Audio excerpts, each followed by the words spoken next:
As Pine Grove's story spread, other divided towns started asking how their own histories might be hiding similar secrets. But the real question wasn't just about uncovering the past. It was about the tracks we build between each other every day. In Mary's final tape, found years later, she whispered a question that still echoes through Pine Grove's streets. If one person's quiet love could heal a town's wounds over 50 years, how can we imagine what all our love could do together? Snow covered the small town of Pine Grove as Christmas lights lit up the December evening. At the community center, people were busy getting ready for a big event. Jamie Foxx, the famous singer and actor who had family from Pine Grove, was coming to do a Christmas concert. The money from the concert would help teach music to local kids. Sarah Chen was in charge of the event. Her hands were shaking as she looked at her paper. This concert wasn't just about music. It could help bring together two parts of town that didn't mix much. Train tracks split Pine Grove in two. White people mostly lived on the west side, while the east side had people of different races. The town was really excited. The local radio played Jamie's song, and the town's diner even made a special burger named after him. Kids stood at the diner windows, talking about getting his autograph. Even Mr. Wilson, who always complained about everything, bought tickets for the front row.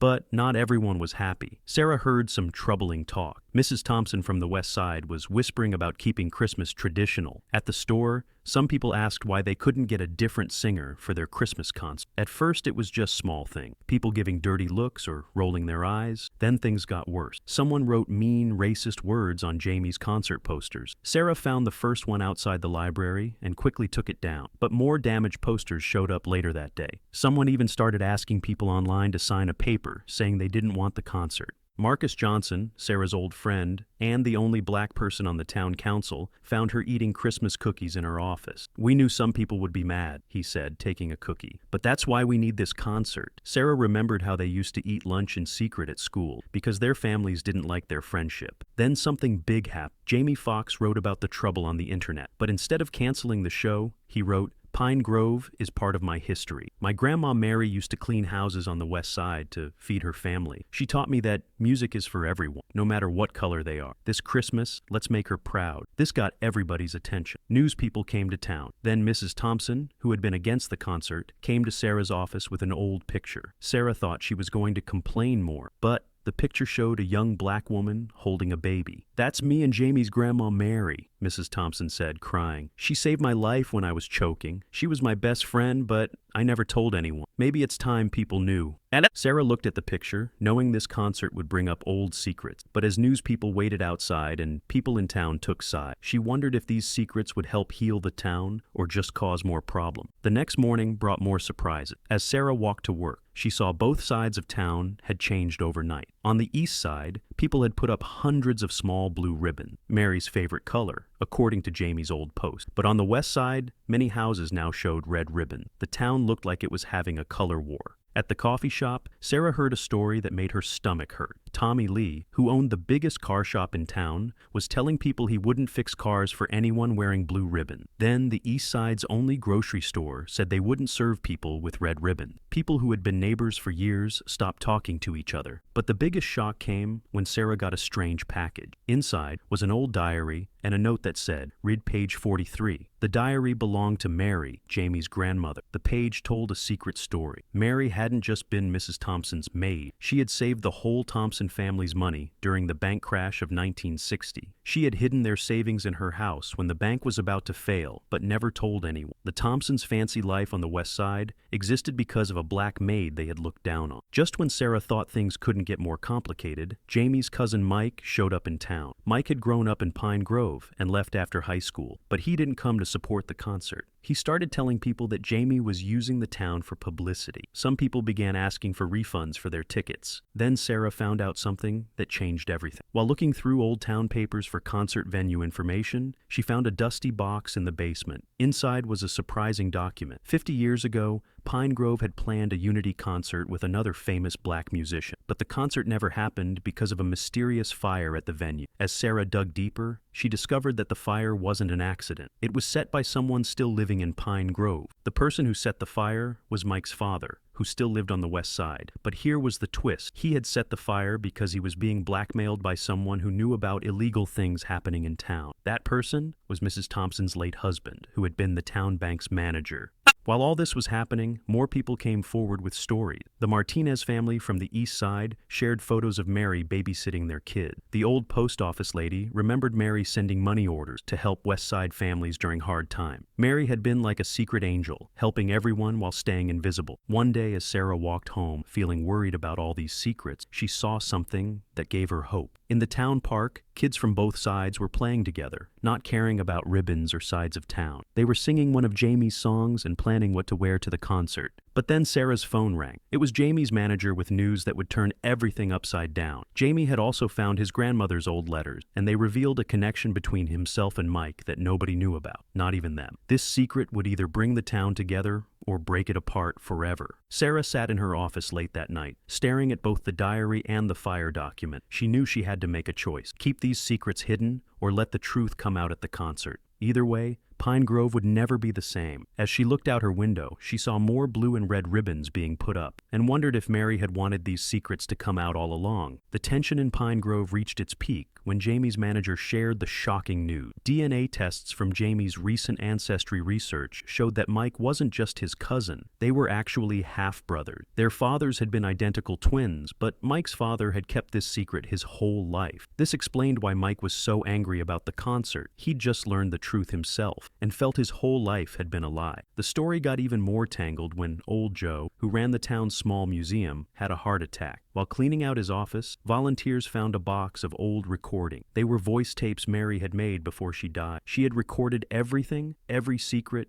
every kind deed, and every wrong thing that had happened in Pine Grove. She'd given them to Joe to keep safe, making him promise to reveal them only when the time was right. Mrs. Thompson listened to one tape and couldn't stop crying. The recording revealed that her husband hadn't just blackmailed Mike's father about the fire. He had stolen money from both sides of town, but Mary had quietly paid it back using her savings. She'd worked extra jobs for years, cleaning houses at night, just to replace the money he had taken from poor families. The news about the brothers spread fast. Some people said the concert should be canceled. Too many old wounds were opening up. Others said this was exactly why they needed it. The local diner became divided, with West Siders sitting on one side and East Siders on the other. Even the waitresses had to pick sides. Then something unexpected happened at the high school. The students decided to make their own statement. One morning, everyone came to school wearing purple ribbon, blue and red mixed together. They started a hashtag that went viral: Dambus Pine Grove United. The teenagers were teaching their parents a lesson about unity. Sarah got another surprise visitor, old Bill from the West Side's auto shop. With shaking hands, he showed her a stack of paper. They were payment records from his father's shop from the 1960s. Every month, Mary had paid extra on her car repairs, but the money hadn't gone to her car. Instead, she'd been quietly helping the shop owner's daughter go to college, a white girl who had become a doctor and never knew who her real benefactor was. The town's Facebook page exploded with people sharing their own Mary stories. She had touched more lives than anyone knew. Even Tommy Lee, who had refused to fix cars for blue ribbon wearers, discovered that Mary had helped his mother buy medicine when he was a baby. His mother had never told him. More tapes from Joe's office revealed that Mary had kept larger secrets too. She knew about families on both sides of town who were actually related but had never known it. Pine Grove's history was more mixed than anyone had realized. The train tracks that divided the town had also divided family. As the concert day got closer, Mike disappeared from town. People worried he might try to stop the concert like his father had done 50 years ago. But then Sarah got a text with a video.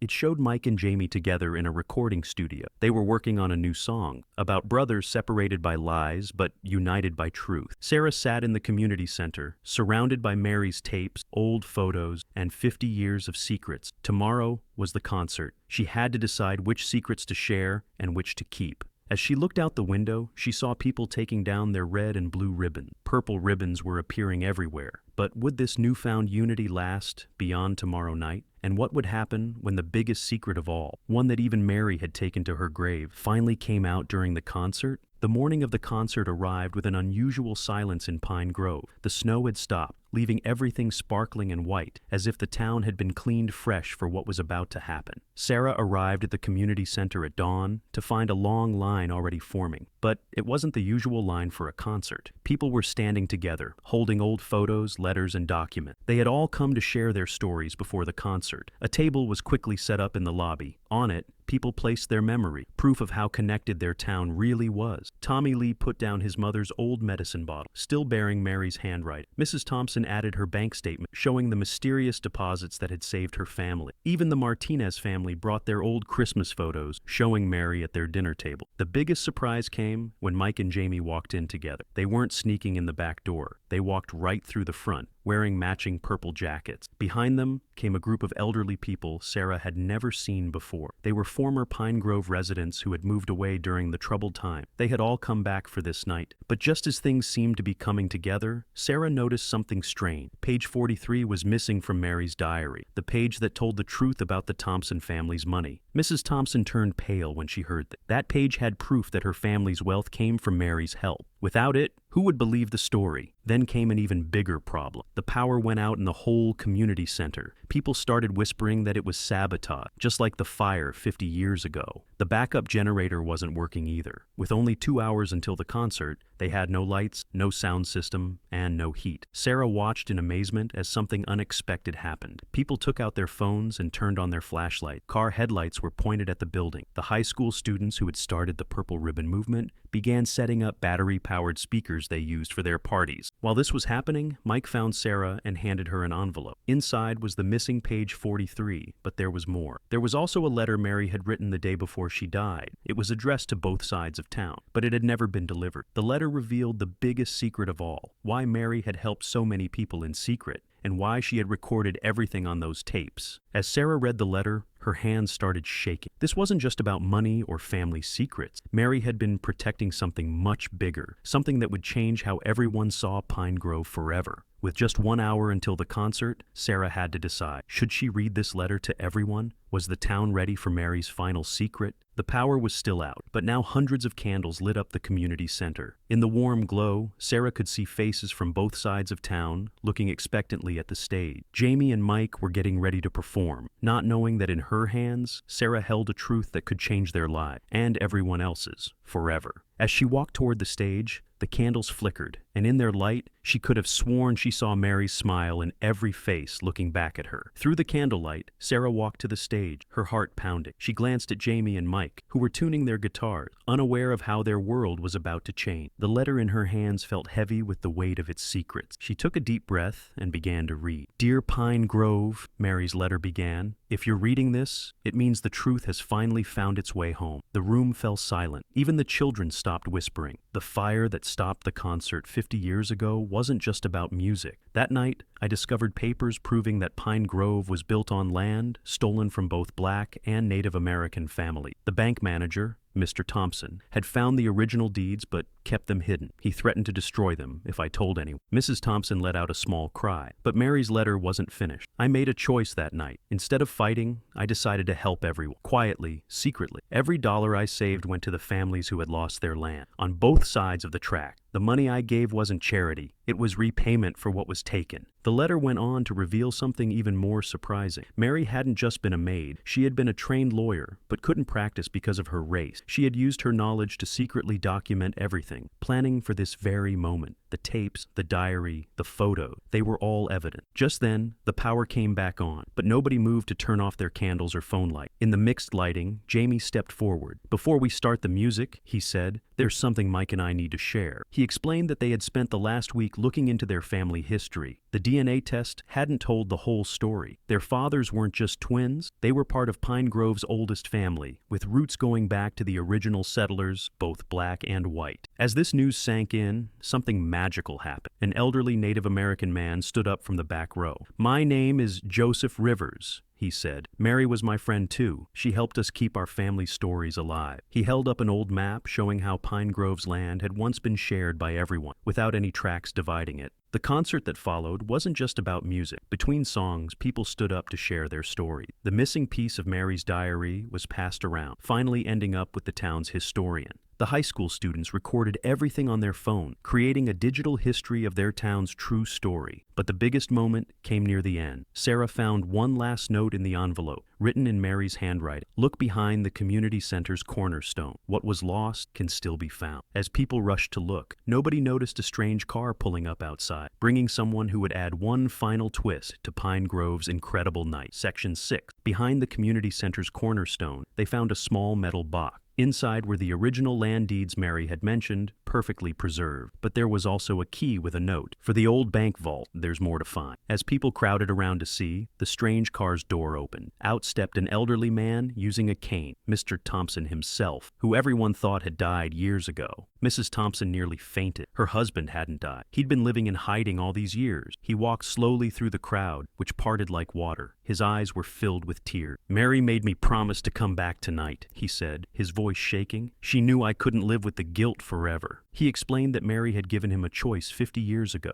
either make things right or live with his shame. He had chosen to disappear, letting everyone think he was dead. But before he left, he and Mary had set up a secret trust fund. All the money he had stolen, plus 50 years of interest, had been growing in an account. The key was for the vault, containing all the paperwork. Jamie and Mike stopped their concert as Mr. Thompson pulled out an old piece of paper. It was a map showing every family that had been wronged, with notes about their descendants. Many were sitting in the audience that very night. The trust fund had grown to enough money to repay every family, plus help rebuild the divided parts of town. But there was one more surprise. Mr. Thompson had spent his years in hiding doing research. He discovered that Pine Grove had once been famous for something else. It had been a stop on the Underground Railroad. The town hadn't always been divided. The train tracks that now split the town had once been a symbol of freedom, helping people escape to safety. The concert turned into something bigger. Jamie and Mike performed a new song they had written together, while volunteers passed out copies of the map and Mary's letter. People who had worn different colored ribbons now sat together, comparing family histories and finding connections they never knew existed. As midnight approached, Sarah noticed something extraordinary. The candles were still burning, hours after they should have gone out. Some said it was just good candles. Others said it was Mary's spirit, finally at peace. Mr. Thompson walked to the stage, supported by his wife, and asked for forgiveness. The room fell silent again, waiting to see how people would react to the man who had caused so much pain, but had finally come home to make things right. What happened next would be talked about in Pine Grove for generations to come, but it wasn't what anyone expected. As Sarah watched, a small girl, probably about 5 years old, walked up to Mr. Thompson. In her hands was a purple ribbon, and what she said next would change everything one final time. The little girl looked up at Mr. Thompson and said, "My grandma told me you used to give her candy when she cleaned your house. She said you were nice sometime, just scared." The girl was Mary's great-granddaughter, Jamie's niece, who nobody knew had come to the concert. Her words made Mr. Thompson sink to his knees, sobbing. The crowd watched as Jamie walked over and helped Mr. Thompson to his feet. "My grandmother Mary left me one more message," Jamie said. "She wrote that forgiveness isn't about forgetting, it's about moving forward together." He pulled out an old candy wrapper from his pocket, the same kind Mr. Thompson used to give out. Mary had kept it all these years, but just as this emotional moment was unfolding, police sirens wailed outside. Officers rushed in with urgent news. The bank vault, the one they needed to open, was on fire. Someone had broken in and set the blaze. All the trust fund paperwork could be destroyed. The fire department arrived quickly, but they couldn't get close because of old chemicals in the bank's basement. Mike suddenly remembered something. His father, who had set the fire 50 years ago,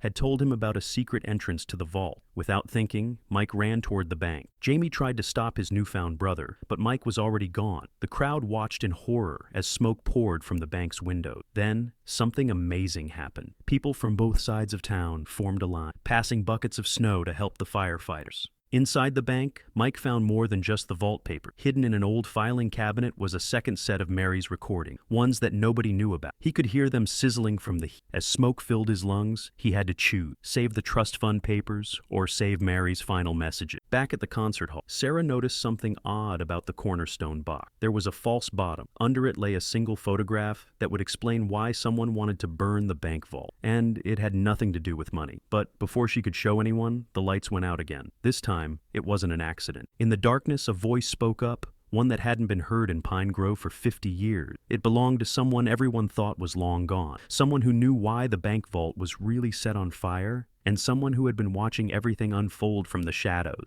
In the darkness, a woman's voice echoed through the community center. "I am Mary's sister, Rose." People gasped. No one knew Mary had a sister. As someone shined a phone light toward the voice, they saw an elderly woman who looked just like Mary. Rose explained that she'd been living under a different name all these years, working as a janitor at the bank. She was the one who had helped Mary gather evidence, secretly copying documents after hours. But tonight, she wasn't the one who set the fire. She knew who did, though, and why. Meanwhile, at the burning bank, Mike found himself trapped between two choices. As he struggled to breathe through the smoke, he heard movement. Through the haze, he saw a familiar face, Tommy Lee's father, now in his 80s, trying to destroy evidence of his own crime. The trust fund papers were just a cover. The real target was proof that he had helped sell off parts of the stolen land years ago. Back at the concert, Rose pulled out a worn envelope. Mary wasn't just keeping secrets about Pine Grove, she said. She was protecting people. The photograph Sarah had found in the cornerstone showed Tommy Lee's father shaking hands with Mr. Thompson, but in the background was another figure, the current mayor of Pine Grove, as a young man taking money. Jamie grabbed a microphone. "The concert can wait," he said. "My brother needs help." He ran toward the bank, followed by dozens of others, their phone lights cutting through the dark night. The sight was incredible. People who had been enemies that morning now worked together to save Mike and a piece of their history. Inside the vault, Mike had made his choice. He grabbed both the trust fund papers and Mary's recording, but his escape route was blocked by flame. Then he heard Jamie's voice, guiding him toward a window. The brothers had only known about their connection for a few days, but their bond was already saving lives. As firefighters finally got the blaze under control, Rose revealed one last twist. Mary hadn't just been collecting evidence of wrong. She had been protecting proof of how people helped each other across the track. For every bad deed in her records, there were 5 good ones that people had kept secret out of fear or shame. The mayor arrived at the bank, expecting to handle a crisis. Instead, he found himself facing Rose, who held up the photograph for all to see. But what she said next surprised everyone, even Sarah, who thought she knew all the secrets by now. Rose pointed to another figure in the photo's background, someone whose identity would shake Pine Grove to its core one final time. The figure in the photo's background was Rose herself, not as a janitor, but in a police uniform. She'd been more than Mary's secret helper. She had been an undercover FBI agent investigating corruption in small town. Pine Grove wasn't the only place with buried secrets, but it was the only one where someone like Mary had documented everything. Mike and Jamie emerged from the bank, coughing but alive. The trust fund papers were safe, and so were Mary's final recording. But when they played the first tape right there in the street, using a phone speaker, Mary's voice shared something nobody expected. "Rose isn't just my sister. We had another sister, and her granddaughter is Pine Grove's current deputy mayor, Angela Thompson." Angela Thompson, Mrs. Thompson's daughter-in-law, stood frozen in the crowd. She'd never known she was related to Mary. Her mother had been given up for adoption during harder times, and the secret had been buried to protect her future. Now, standing in the snowy street, she realized she was part of both sides of Pine Grove's history. The mayor, faced with the evidence of his past crimes, did something surprising. He walked to the community center stage, took the microphone, and began confessing everything. But he also revealed that he'd spent years secretly paying back money to families he'd helped cheat, not out of guilt, but because Mary had shown him a better way before she died. As dawn broke over Pine Grove, the concert hadn't happened as planned. Instead, something more powerful had taken place. Tommy Lee's father was arrested, but not before explaining how Mary had helped his wife despite his own wrongdoing. The trust fund papers showed that Pine Grove's wealth could be redistributed fairly, turning the train tracks from a dividing line into a historic landmark. Jamie and Mike, still smelling of smoke, picked up their guitars, but instead of performing their planned song, they played something else, a melody their grandmother Mary used to hum while cleaning houses. Rose joined in, revealing that it was an old family song about healing and hope. As the sun rose, Sarah watched purple ribbons being tied around the old train tracks. The town's divide was still there, but now it had a bridge built not from wood or steel, but from truth and understanding. Angela Thompson, discovering her true family history, hugged Rose, her long-lost aunt. But as people began to think this incredible night was ending, a young boy ran up with one last discovery. In the chaos of the bank fire, he'd found something in the alley, a diary. Not Mary's diary, but one belonging to someone else, someone whose story would make everyone question everything they had learned so far. The diary belonged to the town's founder himself, Jonathan Pine, and had been hidden in the bank's walls for over a century. As Sarah read it aloud, everyone learned the town's true origin. Pine Grove had been created as a secret meeting place where different races could live together safely during segregation. The train tracks weren't meant to divide. They were built as a false division to fool outsiders and protect the town's real purpose. In the diary's final pages, Jonathan Pine had written about his dream that one day the tracks would be removed when they weren't needed anymore. He'd left instructions about a time capsule buried under the tracks, meant to be found when the town was ready for the truth. Jamie and Mike postponed their concert for one day so everyone could help dig up the time capsule. Inside, they found deeds showing that Pine Grove's land was legally meant to be shared by all residents. Jonathan Pine had set up a trust that would activate 100 years after his death, which happened to be exactly this year.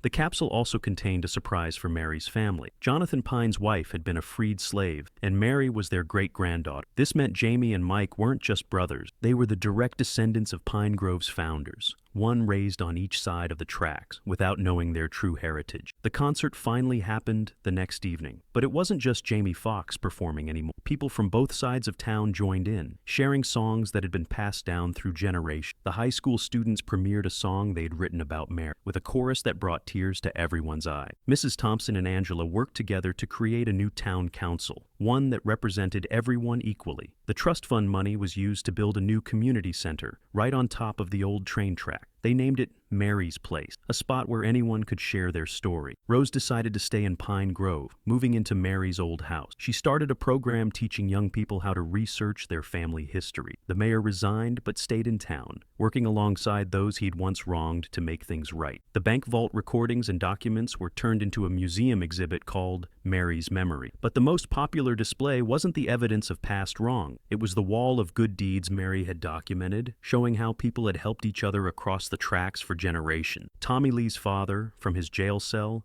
wrote letters to every family he'd helped cheat, not asking forgiveness, but sharing information they needed to reclaim what was theirs. His son turned the garage into a community training center, teaching kids from both sides of town how to fix cars. As for Sarah, she kept Mary's diary in a special place in the new community center. Next to it, she placed a purple ribbon and a jar of the same candy Mr. Thompson used to give out. Every Christmas after that, Pine Grove held a unity concert, where Jamie and Mike would return to perform their grandmother's healing song. The town's welcome sign was changed to read, "Welcome to Pine Grove, founded on division, united by truth." And if you visit today, you'll notice something special. The old train tracks have been turned into a garden where flowers of all colors grow together, just like Mary always knew they could.